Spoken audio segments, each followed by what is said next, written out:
Fiecare vrea să pară la fel și se poartă la fel, parcă făcuți după același model. Eu sunt cel care nu vrea să pară, nu vreau să fiu unul dintre ei.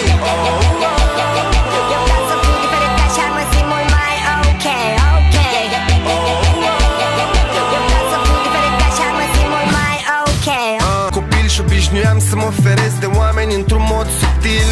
Obișnuiam să mă cred fraier doar pentru că nu ardeam cu ratați care vreau să pară number one. Și practicam învățătura, fizica, matematica, istoria, lectura.